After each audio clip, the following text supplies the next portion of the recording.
Everyone here? We're all here? Okay. Yes, we are, Mr. Mayor. All right. Adequate notice of this April the 11th, 2013 meeting has been provided in accordance with the Open Public Meetings Act by posting written notice and agenda of this meeting on the bulletin board in the municipal building at 1000 Route 10, Whippany, Township of Hanover, and by hand delivering, mailing, and/or faxing such notice and agenda to the following newspapers: the Hanover Eagle, Morris County's Daily Record, the Star Ledger, and by filing same with the Township Clerk. I have a roll call, please. Committeeman Schleifer. Present. Committeeman Thurmosca. Present. Committeeman Bruno. Here. Committeeman Capola. Here. And Mayor Francioli. This is present stuff. 5 members present. Here. Well, Present. Yeah, we're present. So we're present. It's formality. Present in the contact. None of a gun. Ladies and gentlemen, would you all 5 please members rise here. and join me in a pledge of allegiance to the flag?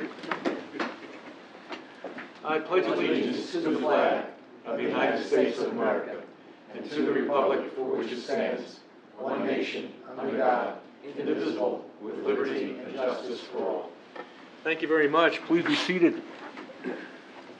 Okay, first order of business this evening is we have a proclamation recognizing the 6th annual Susan G. Komen for the Cure North Jersey Race for the Cure Day on May the 5th, this coming May the 5th, 2013. And we have a proclamation to offer, so I'd like to begin with that. Gentlemen, I'll also offer. A second? Okay. All in favor? Aye. Mr. Administrator. Okay, we'll read this into the record. Whereas breast cancer is the leading cause of death of women between the ages of 35 and 64, and increased public awareness of this disease, its risk factors and symptoms may save lives of women and men across New Jersey.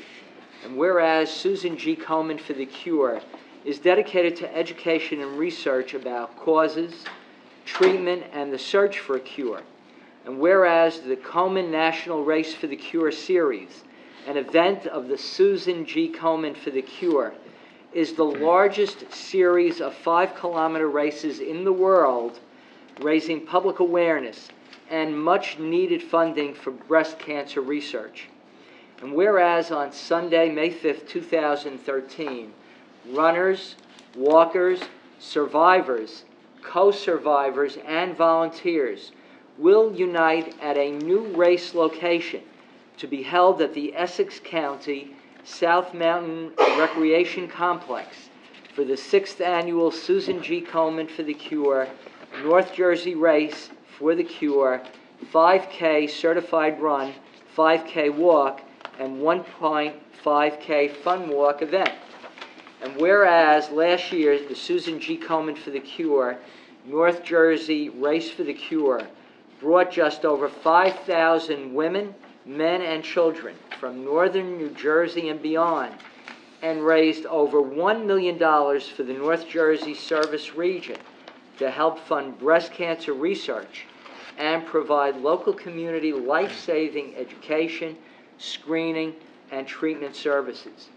And whereas the Susan G. Komen for the Cure organization is the leading advocacy group in educating people concerning breast cancer disease, and in this regard, the governing body wishes to recognize its efforts in increasing public awareness and to honor those who have dedicated their lives to researching, treating, curing, and caring for victims, and to those who have lost their lives to breast cancer.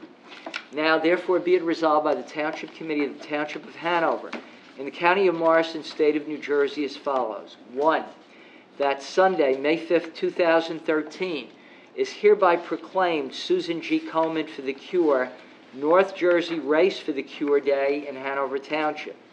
And 2, that all Hanover Township residents are encouraged to participate in the Susan G. Komen for the Cure North Jersey Race for the Cure to help raise funds and awareness for the fight against this threatening disease, and to join the celebration of survivorship and to honor those who have dedicated their lives to researching, treating, curing, and caring for victims, and to those who have lost their battle with breast cancer. Signed, Ronald F. Francioli, Mayor, on behalf of the Township Committee. Thank you, Joe.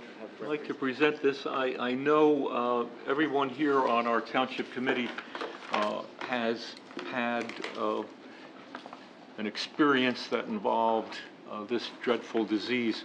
I personally can speak from my own experience, and my wife Carol is now a 2-year survivor and doing very well. Proper care, early diagnosis of this disease, it can be managed, and we'd like to all share in a part of this run. Unfortunately, this mayor can only do a 1K, but otherwise, all our hearts are with you, and we know it'll be very, very successful, so I'd like to present this to you. Jerry, do you have your camera? No, you don't have your camera. Okay, I was Let's just take one of wondering if these. you had a camera. Hold on. Yeah. I got a Can camera. you do it? Good. Yeah, take a picture. Sure. Okay.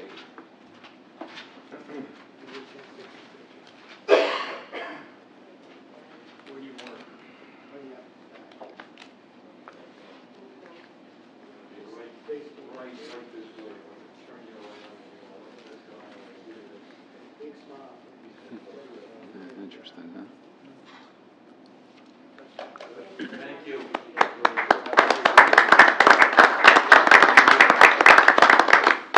Very good. Very good. Hank, You got the job. next up. All right. You're not going to be running up Thank you, South sir. Mountain, are you? I can't run, I'm chairing the event this year. Oh, sure, sure. I'm giving up the running. I can see him running up South Mountain toward, you know, you better bring a unit with you. Very nice, very good. You take good pictures. Son of a gun. Okay. Make sure you send an invitation to the freeholders. I've been looking for 5Ks to do. I just did my first over the I last just week. left the application. You're gonna run, Hank? Right here. Of course. Hank, Yeah, are you? Yeah, no, Yeah. Oh, good for. God bless you. Good for you. Hank, we'll give you one before you leave. That's wonderful. Don't leave without one. Son of a gun. All right. All right, gentlemen, we have with us tonight, Hank Lyon is here representing, and as you and I know, some weeks ago, the freeholders struck their budget, and they wanted an opportunity to bring this budget presentation to you here in Hanover. So, gentlemen, I'm going to turn the floor over to Hank. Well, thank you, Mr. Mayor. Before I really begin, I would just like to say thank you on behalf of the entire Freeholder Board for having us here. We're trying to get out to all 39 municipalities in an effort of open, transparent government and to build dialogue with the local elected officials. We really want to get it to the point where any one of you feel like you could call any one of us on the phone, and then in that spirit, you'll see my card up on the dais. Boy, you're going to be sorry. No, hopefully, I remember I was in Morris Plains, and one of the council people did call me right after the meeting to make sure it was really my cell phone. Checking it out, huh? Yeah. Yeah, what's your phone? But to begin, the Freeholder Board, this year, we set a goal that had 2 prongs to it. One, we wanted to achieve a budget that did not raise taxes, but we wanted to do so while maintaining all of the vital critical services that the county provides. And on February 27th, we did introduce a budget that accomplished that goal, which we are very happy about to be able to report to you.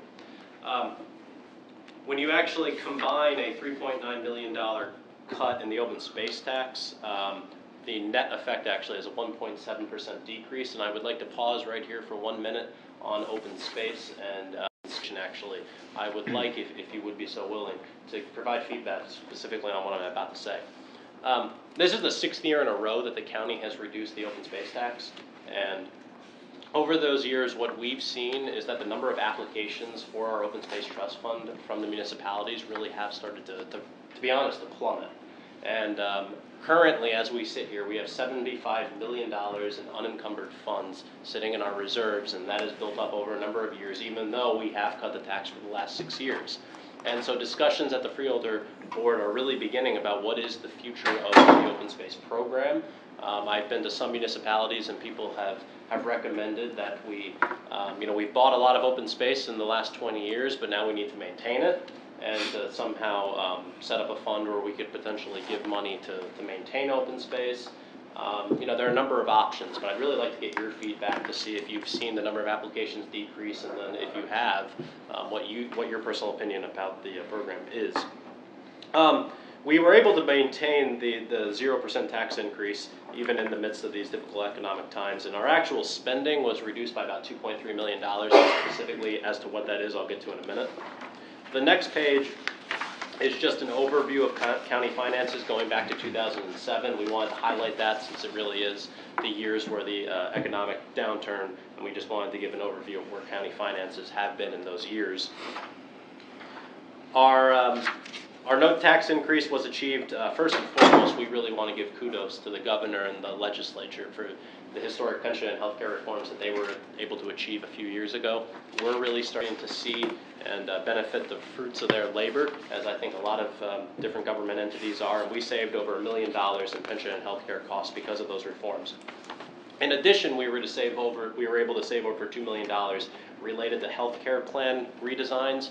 Effectively, what we said was we continued to offer all plans offered to our employees, but we said that if you want the most expensive plan, you could keep it, but you'd have to pay in even above what the law requires, and so that was able to save us over $2 million.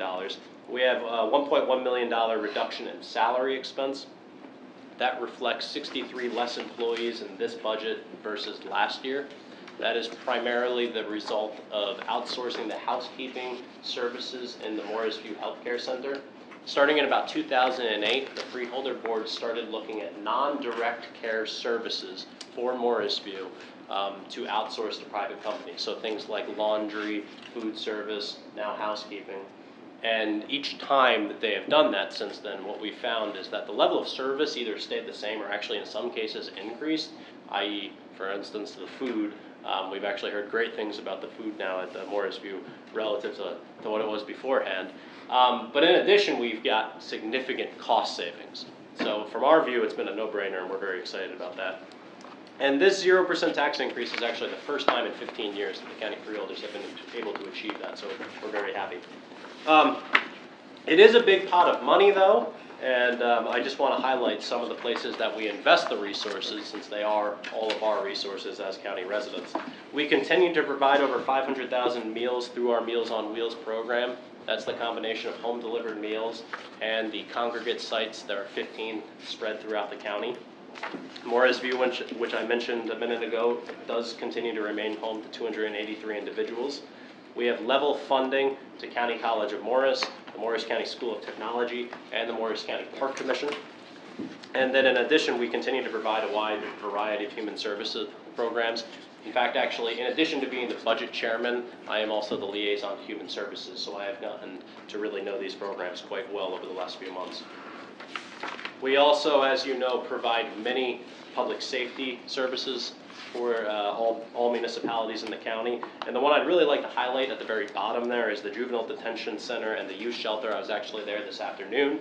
And those two facilities are actually a shared service with 4 counties. We're the lead county, but 3 others also send their youths to these 2 facilities. And the Freeholder Board is really making every effort to find any shared services that we can, whether it be with other counties or potentially shared services with the towns, which I'll actually mention another one of those possibilities later on also. The next slide is just a pie graph of where county finances go, where our resources are invested. And what we'd like to do in coming years is that $40 million slice for capital and debt, we'd like to reduce that.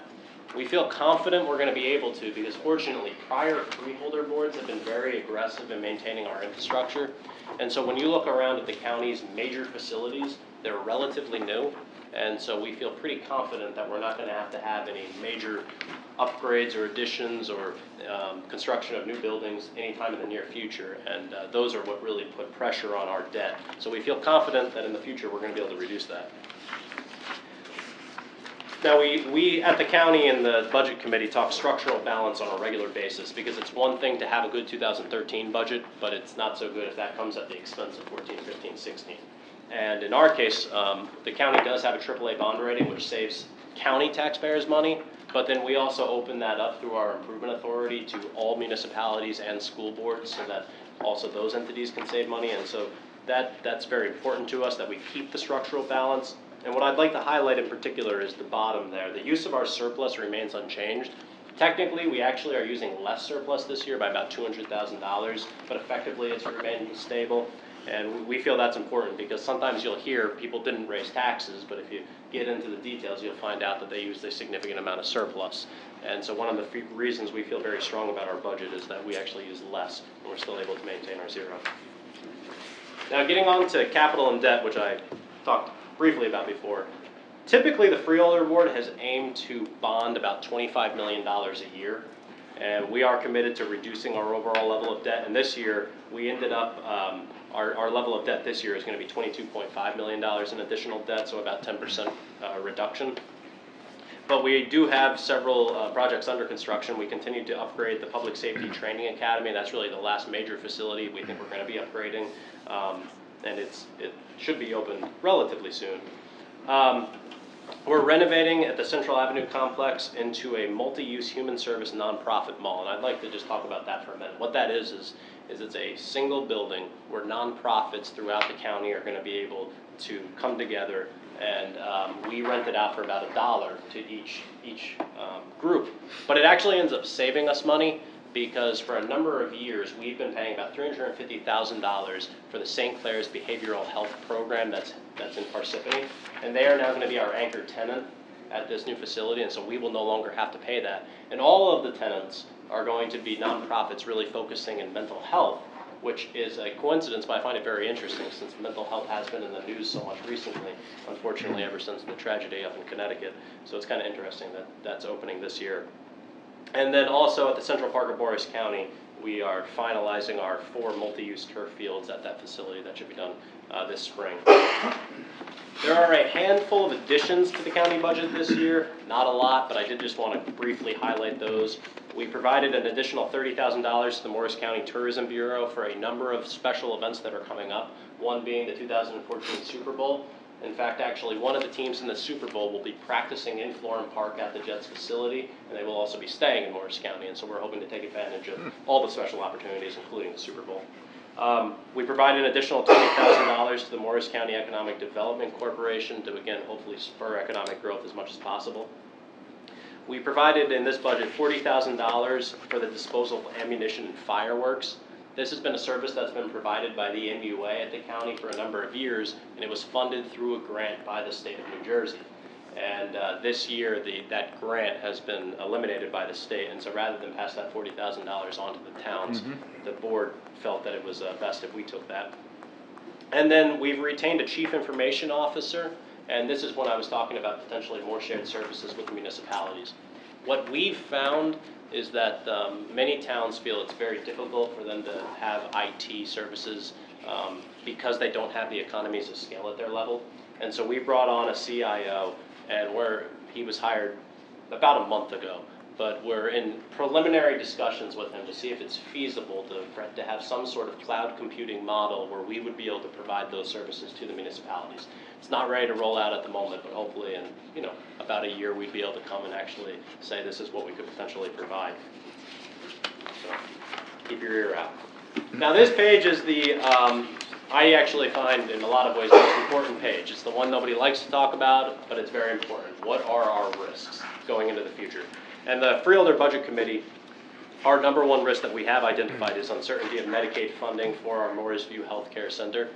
In a debate between President Obama and then candidate Romney, they were talking about healthcare facilities, and they specifically actually for a moment started talking about nursing homes. And the federal government is looking at reducing reimbursement rates for all healthcare facilities, but that will include nursing homes. And so we have concerns that as Medicaid is reduced, our revenues will decrease. And actually, if you skip down a little bit lower, one of the strengths of this budget is that because we're confident those reimbursement rates will be reduced, we've actually factored in $1 million reduction already. They have not been announced, but we wanted to start planning for it now. And so if it doesn't happen, it'll be an extra $1 million we have in our budget. But if it does happen, we'll already be somewhat insulated. But we are watching the federal government, state government, those issues very closely. We're also concerned about potential future increases in health insurance, which have continued, but we're concerned they could become even worse now with the Affordable Care Act, commonly known as Obamacare. And our pension costs are still continuing to increase significantly. And then the number 3 risk that we've really identified is interest arbitrator rulings unfavorable to the taxpayers can be hard to predict and handle. But given those risks, we are planning very aggressively for 2014. We introduced in the morning of February 20th time on 2014. So we're wasting absolutely no time to start getting ready. And we now meet weekly. We have we've set up a 25-point plan with brainstorming. We put it into a 25-point on what we'd like to work towards on the Freeholder Board, and we recognize doing so that far in advance. Some may end up not being the best ideas, but other things may be added. But we just feel that if we're very aggressive about it early on, we'll be able to have a good handle for 2014. And we're continuing to look at any potential restructuring of all of county operations that we can do to achieve any kind of efficiencies that we can. And then the last few pages are really more just for your reference, just giving a more historical perspective on county finances, and then also showing the county workforce going back to 2005. It has, primarily through attrition, been reduced about 20%. But that's really just for your reference. But at this point, I'd like to open it up for any questions, comments, suggestions, anything that you Tom, I thank you for your presentation. I think it's very very comprehensive, and your overview of the budget, I think, is very well received. We have Hanover Township, like many other municipalities, is now wrestling with some of the effects of Obamacare, and I'm sure that the county is doing the same. Most recent change that's going to impact us pertains to our part-time employees, of which I think the county also has. Can you share with us any approaches that you have and adjustments to your part-time employees where the impact of Obamacare is going to affect 30 hours? Well, we actually just recently had, we met yesterday, but the previous freeholder meeting, we actually had our lead health insurance consultant come in and actually brief us on this very specifically. And we are concerned about it. We're looking at it very aggressively. Right now, I believe full-time at the county is actually 32 hours of work, and so it's fairly close to that 30. Our part-time employees, that's actually in our 25-point plan. We're looking through attrition whenever a full-time position becomes vacant to replace it with part-time. And we recognize that in doing that, we're going to have to watch to make sure it doesn't go over 30. But I don't think that we have any overarching strategy other than to watch how we structure what part-time becomes. But you do have part-time employees that are... We have a significant number. For instance, the Park Commission with our... What do you consider a part-time employee as far as hours are concerned? I don't believe that there's necessarily a set number. Full-time there is. Part-time, I think, obviously it depends on the job. Some jobs they might only work 10 hours. Right. There's 20. Full-time we have a set number. But over 30 hours, we're all aware that we will now have an obligation to a significant portion of health care. Yes. All right. And again, as you're saying, I guess you're in the same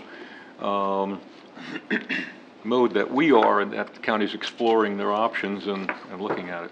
I mean, I think I use the example of golf courses. I know that there are a number of part-time employees there, and I think the county's overall goal is going to be to watch those hours and make sure that part-time employees do not, because of Obamacare, become full-time, because the moment you have to start paying those costs, it kills one of the biggest reasons to keep part-time people.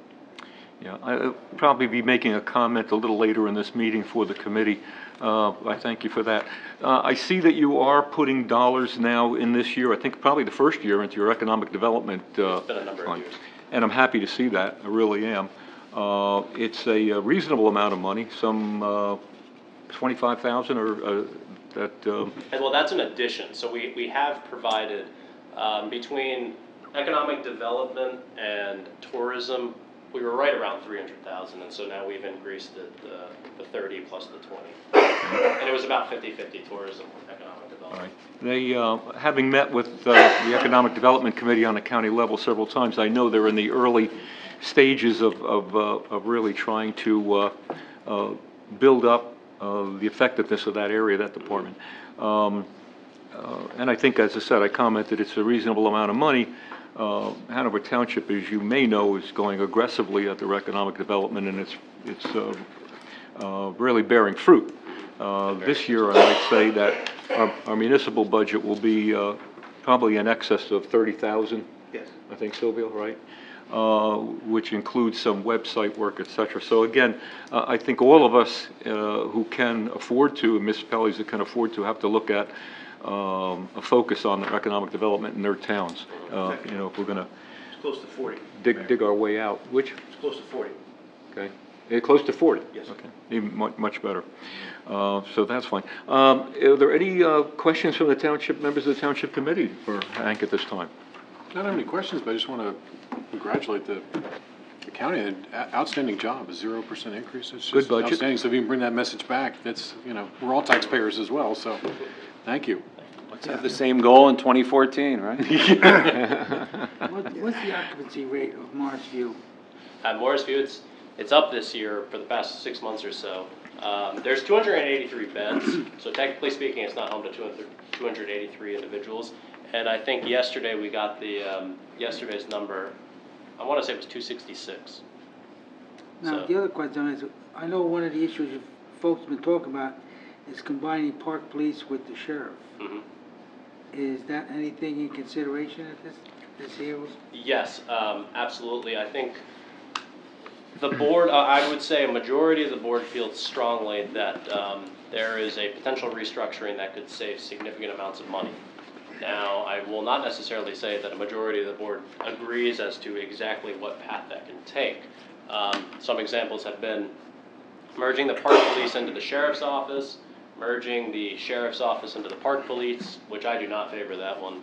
And then a third option that has been discussed is actually having the municipalities, basically paying the municipalities to take care of the parks. So those are three different options that we're really looking at right now. But I would definitely say the majority of the board feels that we can have better service and at lower cost. Just to put it in perspective right now, the park police, it has about 30 officers. And so on any given shift, there is one officer that patrols north of Route 10 and then one officer that patrols south of Route 10, which is an enormous amount of area to cover. And so we feel that there is a way to provide a better service at a lower cost. Okay. Go ahead. Hank, appreciate you coming out tonight. Just want to clarify a point. Sure. The Super Bowl team might be practicing in Florham Park, but they're staying overnight in Hanover Township at the Hanover Marriott. You could walk to the Hanover Marriott from here. I did not know that. Secondly, in regards to your question to us that you posed to us about open space, Yes. Hanover has really tried to take a very strategic view towards open space acquisition because we recognize that open space is something which is desirable while at the same time something like it can be very costly, especially if it's misapplied. So when we come to making decisions, criteria which we use in terms of expanding our parks, this would be an area of open space. But one of the other opportunities which we have is we have Patriots Path going throughout Hanover Township. And this is something which, quite frankly, great idea, great concept for the county, but with the amount of money that the county's sitting on with open space, I'd really urge the county to think about trying to take Patriots Path and make it something that the residents of Morris County can use. Because right now it's kind of like on paper in many places, or the parts just don't connect. As we see a population with the aging population, people more interested in cardiovascular activity, it's a great opportunity. As well as we have this huge glut of open office space in Morris County. Perhaps we can do something creatively to link up Patriots Path with some of these large suburban office tracts to provide opportunities for these companies which we're trying to attract in Morris County to participate in, because we talked about this whole Affordable Health Care Act that we're all living with, wondering how we're going to implement it and how that's going to impact part-time workers. while at the same time, there's a big benefit to employers if employers can turn around and show to the insurance companies that, hey, we're providing opportunities for our employees to stay fit, to maybe take off a few pounds, to reduce their blood pressure levels by walking and encouraging that. So I'd ask the county to think a little bit more strategically about how they can take some of that money and invest it wisely in Patriots Path. And quite frankly, it could help buoy the whole, glut which we have in terms of, the vacant office space. When I was referring to one of the suggestions is we have the open space and using it to maintain, we were thinking along the lines of that type of thing. Now I will say it would take some time because currently our open space referendum that we passed is very narrow. It specifically says that we can only use it to purchase open space. So if we did go that route, which is clearly an option, we would have to go out to referendum, so we would have to go through that process. I would explore that, Hank. I might differ with that definition, but that's something for the freeholders to explore. Where did Al Kent leave off with? Do you know what the current status of Patriots Path is? No, I do not know that. All right. Well, I can find out. Unfortunately, over the years, I've had the benefit of being in on it some 25 years ago, I think, when it began. Hanover Township's probably one of the few townships. I'm looking over here at Mike Sancelli at the same time. I don't know how we're doing up in Jefferson, Mike. You're really going to get into a freeholder meeting now. And councilman from Jefferson. Hanover's got all the pieces. I mean, every piece of the track along through Hanover Township where we've had developers come in, we've had donations of Patriots Path to us. So we control, by deed or easement, et cetera, all the pieces. We just want to come out of the chute. We just want to now we say, look, we've got this all, let's implement, let's get it done. Can someone give us some idea of Hanover in the future, next, not too distant future, of what the plans are and how you're positioned financially to implement, to do it? That'd be a great help to us. I know on our Economic Development Committee, as Deputy Mayor Faramasca mentioned, we're looking at this new word, connectivity. And connectivity is going to come through Rails to Trails. It's going to come through Patriots Path. It's going to bring all of our properties together. So we really see this. We're very close. We're near yet far. So it's just implementation at this point. Yeah. I think that was it. Well, yeah. One more, Hank, if you can bring to your awareness an issue which we face in terms of economic development, which I think Hanover Township is probably the standard bearer in the state in terms of being very progressive about it and doing it properly. Infrastructure. The infrastructure is critical to us to upgrade it in order to facilitate, bringing in these businesses and providing them an opportunity to get on and off these state highways. And one of the areas that it's particularly a concern which we have is the Columbia Turnpike issue. There was a meeting which Hanover participated in with joint towns throughout the county, and there was talk that there was going to be a big initiative that the state was going to support, and it seems like, okay, it's gone to sleep, that initiative. But if we consider economic development and look at northern New Jersey specifically, Morris County Airport is seen as the economic engine, if you will, of economic development. That corner, that intersection, is like a quarter mile away. It's a very dangerous intersection now. I know the mayors of the adjoining towns were all at that meeting. Is that the one that was at the Public Safety Training Academy? Actually, the county facility? Yes, it seems like there was significant interest. It seems like many commitments were made, but it also seems now that nothing's happening. And it's just something, an opportunity where we can make a difference. I will reach out to Steve Hammond, our county engineer, and get the status updated, pass it on to all of you. Great, thank you. I think the county did a fantastic job with the regional plan, regional traffic study that you did most recently. I think it took almost a year on that. We finally had your meetings a couple of months ago on that. So I think that's fantastic. Again, not to harp on it, but it is going to be, I think, for all of our communities, for all of our towns, certainly is for East Hanover, certainly is for Hanover, the Madisons, et cetera, that our secondary, tertiary roads, transportation in this area, critical. I fondly said to my Economic Development Committee, who meets twice a month on Fridays, sleep in on Fridays, because if we do any more economic development in this area, we're not going to be able to get there. I know what you mean. So we're going to need that examined. Those are the two. Now, some time ago, I brought this to freeholders' attention, and freeholders are depending on mostly developers and development in the towns to do their fair share of road improvements, et cetera. That's fine, but I don't see anywhere in the budgeting for the county where road improvements, not maintenance, are given consideration. So maybe something to take a look at. You got your plate full. I know. Okay. Mr. Mayor? Anything else? Yeah, one thing I wanted, I don't know if the committee is aware of it, but this central part of Morris County is really a beautiful area. It is. It's And gonna be very nice. I've seen the fields that are in turf. How was that acquired? I mean, to upgrade them with the turf, did that have to go on a referendum? No.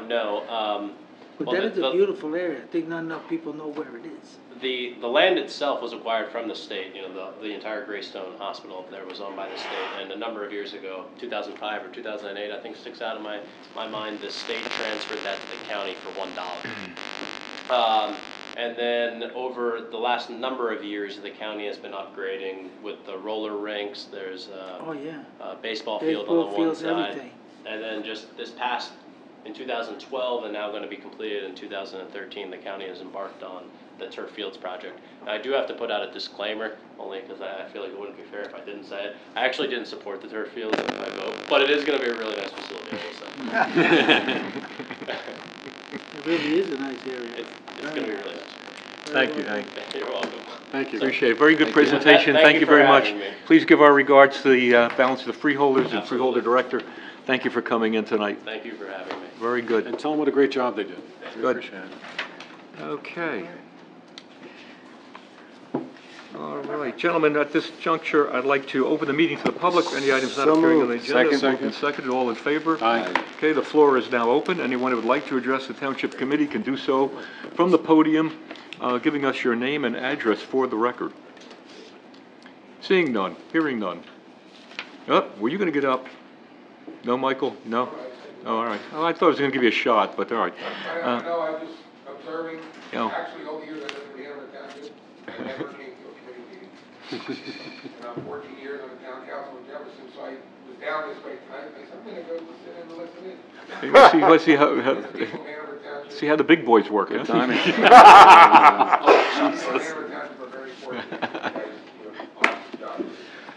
Well, it's nice having Nice you of here. you to say, Needless Michael. To say the least, really is. And So moved. Second. move to second on closing. Okay, all in favor. Mr. Administrator. Okay, our communications this evening, ladies and gentlemen, from the two school districts. The first, the Hanover Park Regional High School District, notifying us on the tax levy monies that will be drawn down during fiscal year 2013 to fiscal year 2014.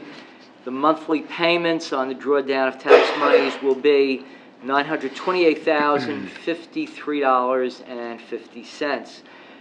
Total amount during the first portion of the fiscal period beginning July 1st, 2013 through December 31st will be $5,586,321.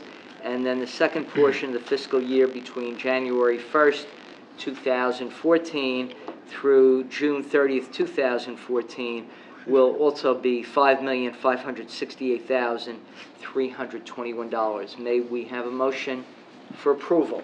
So moved. Second. So approved. On the request for drawdown of tax monies from the Hanover Township Board of Education, the amount of the request, $1,784,635. May we have a motion? So moved. So moved by Mr. Schleifer and Mr. Bruno. All in favor? Aye. So approved. On department reports, the following reports are filed and available for public inspection. They include the report of the Chief of Police on all activities conducted by the department during the month of March. We have the report of the Township Engineer, project status report on all projects to date as of April the 11th. Our property maintenance officer has submitted 2 reports, one dated March 26th and one dated April the 10th.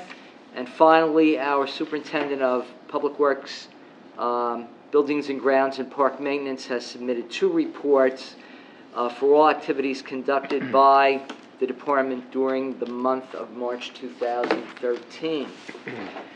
As we continue, ladies and gentlemen, we now move into ordinances. We have one ordinance this evening for consideration of public hearing and final adoption. The ordinance is docketed as ordinance number 13-2013, amending and supplementing Chapter 166 of the Code, entitled Land Use and Development Legislation, by revising various development regulations concerning stormwater runoff, lighting, number and dimensions of loading spaces, bus shelters, and accessory buildings and flagpoles. We have the proof of publication that the ordinance and the notice of introduction appeared in full in the March 21st, 2013 issue of the Daily Record. The Morris County Department of Planning and Development has also sent us a letter indicating that the ordinance was filed with the county on the 15th of March in accordance with the municipal land use law. And finally, the ordinance was referred to the planning board for review and recommendation, also pursuant to the New Jersey municipal land use law. And we have a letter dated April 9th, 2013, signed by the chairman, Robert Nardone, advising us that in accordance with the municipal land use law at New Jersey, statutes annotated 40:55D-26A, the planning board did in fact review the ordinance, and upon that review, it recommends that the ordinance is, while not substantially inconsistent with the master plan, the amendments proposed by the ordinance are technical in nature, and they do not conflict with those policies in the master plan. Therefore, the planning board recommends the adoption of ordinance 1313. So at this time, may we have a motion to convene the public hearing? So moved. So moved by Mr. Ferramaska, seconded by Mr. Capola. On roll call, Mr. Schleifer. Aye. Mr. Ferramaska. Aye. Mr. Bruno. Aye. Mr. Capola. Aye. And Mr. Francioli. Aye. Is there anyone in chambers wishing to be heard concerning ordinance number 13-13? Move to be closed. Seeing none, hearing none, we have a motion by Mr. Capola to close the public hearing. Second. Second by Mr. Schleifer. On roll call, Mr. Schleifer. Aye. Mr. Ferramaska. Aye. Mr. Bruno. Aye. Mr. Capola. Aye. And Mr. Francioli. Aye. Now on adoption, be it resolved that an ordinance entitled An Ordinance of the Township Committee of the Township of Hanover, amending and supplementing Chapter 166 of the Code of the Township, entitled Land Use and Development Legislation, by revising various development regulations concerning stormwater runoff, lighting, number and dimensions of loading spaces, pavement, curbing, striping of parking and loading spaces, bus shelters and accessory buildings, and flagpoles, be passed on final reading, and that a notice of the final passage of the ordinance be published in the April 18th issue of the Daily Record in accordance with law. May we now have a motion for adoption? So moved. So moved by Mr. Ferramaska, seconded by Mr. Capola. On roll call for adoption, Mr. Schleifer. Aye. Mr. Ferramaska. Aye. Mr. Bruno. Aye. Mr. Capola. Aye. And Mr. Francioli. Aye. So adopted.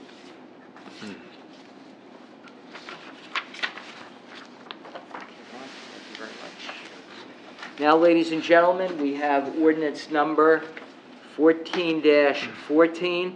This is an ordinance of the Township Committee, amending and supplementing the land use ordinance of the Township, Chapter 166, by revising the development regulations for directional signage and pennants.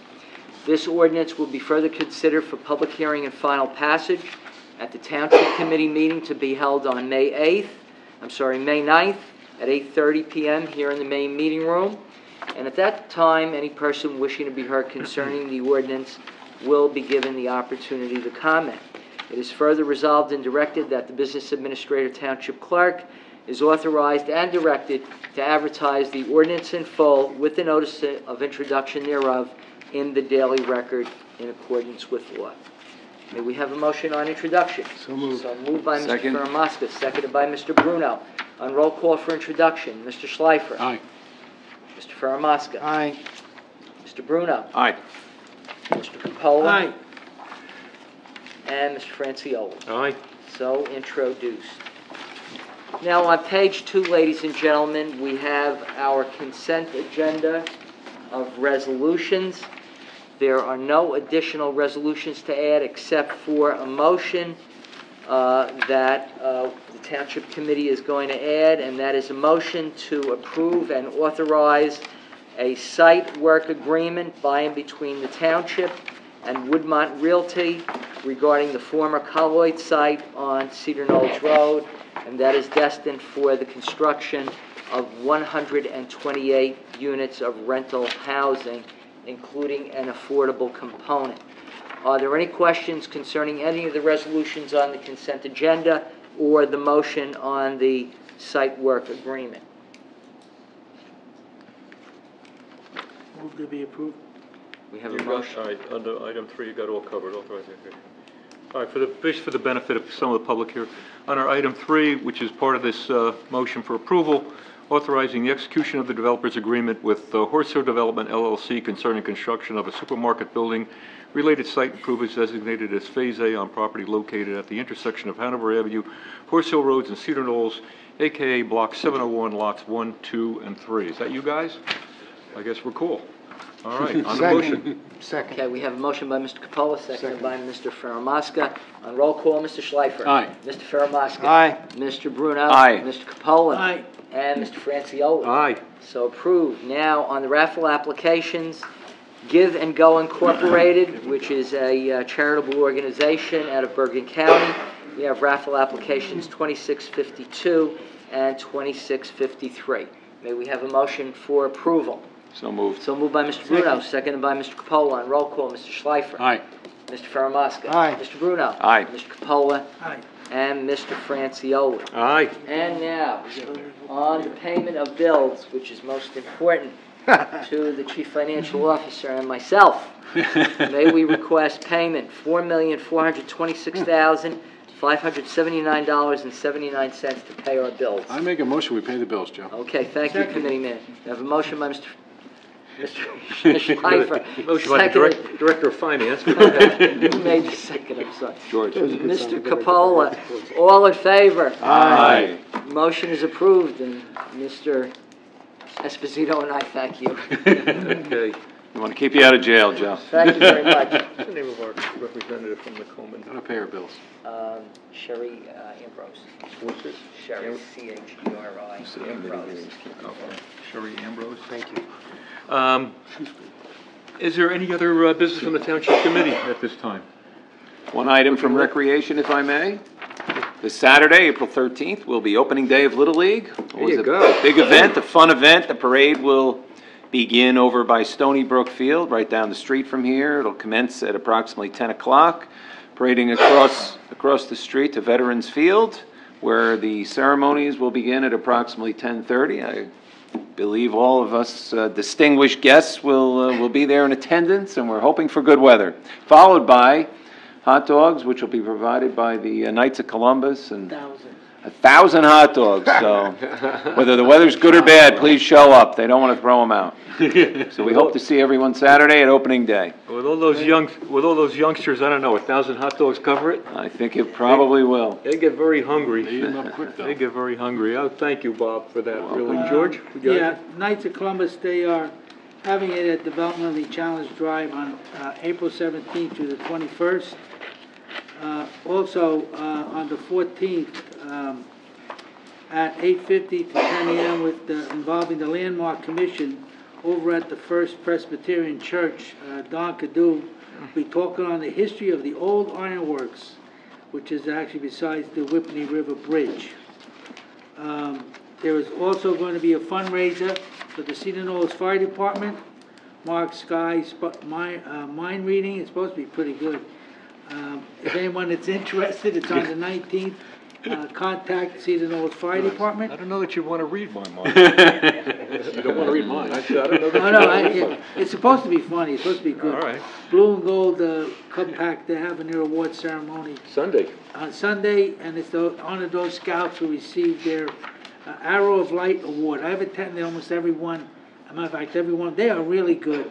What a great time you have with these little Cub Scouts. 11:30 at Brentonwood, right? Yep. Okay. And there's also an Eagle Scout Award on the 28th to Anthony Campisi from Troop 155, which begins 3 p.m. at the community center.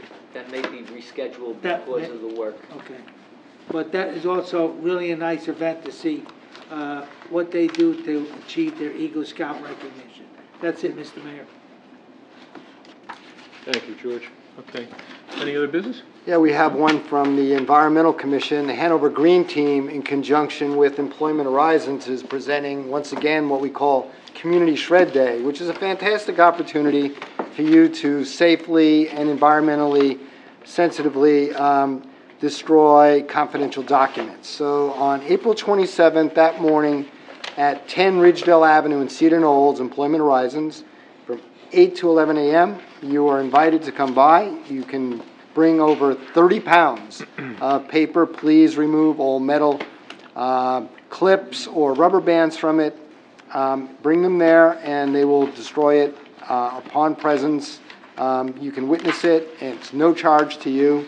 So please take advantage of it. In the past, we have safely destroyed close to 2 tons worth of sensitive material for our residents. Wow. Very good. Thank you, John. I would like to comment on the Township Committee's discussions earlier in this evening under a banner of personnel. This township, like every other township, is going to be affected by Obamacare for our employees.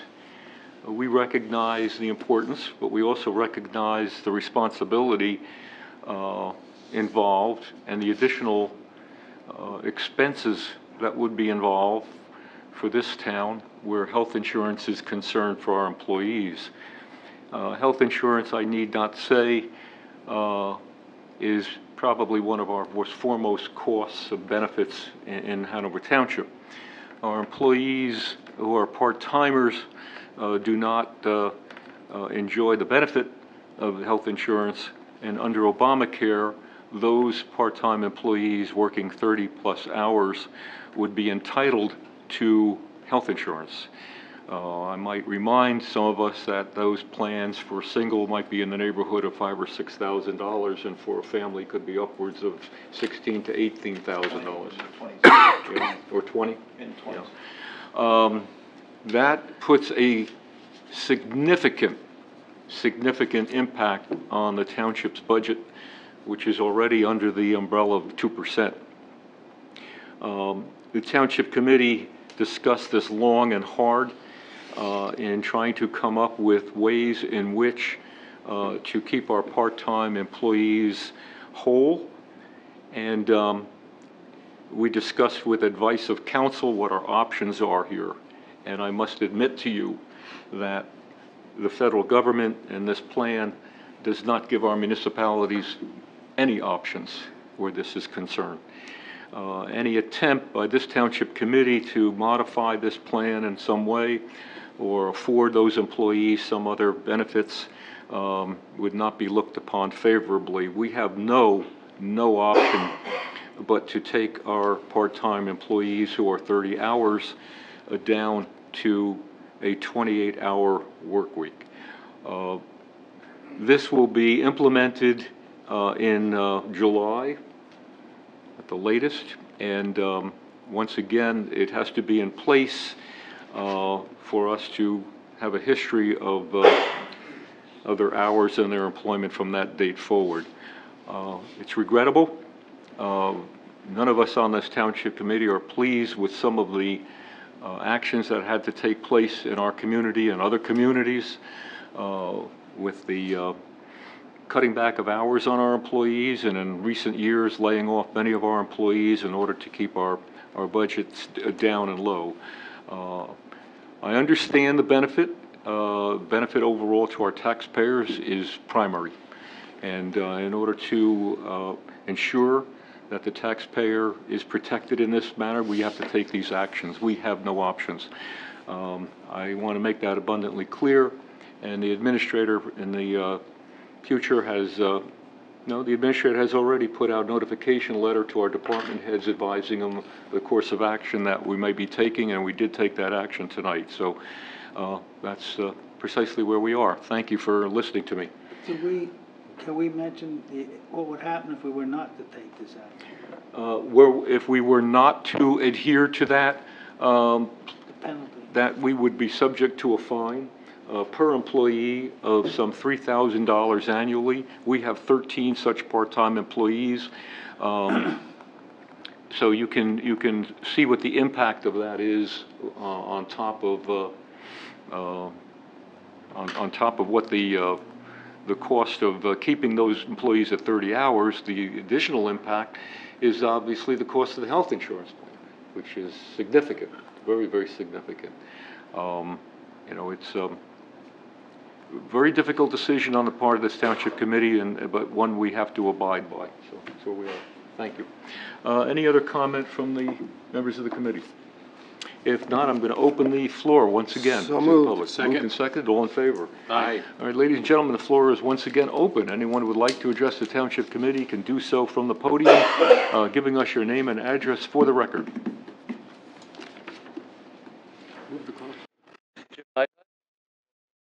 Joey Whippany, how you doing? Good.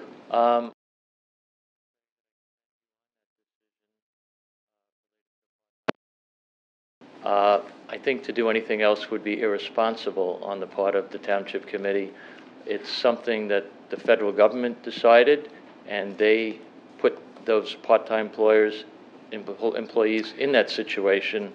I would not feel bad about it from your standpoint. I know you say it's a tough decision, but it's really not. It's the decision that the federal government made that backs towns and employers into the same situation. I have a good number of clients that I work with, small and mid-sized businesses.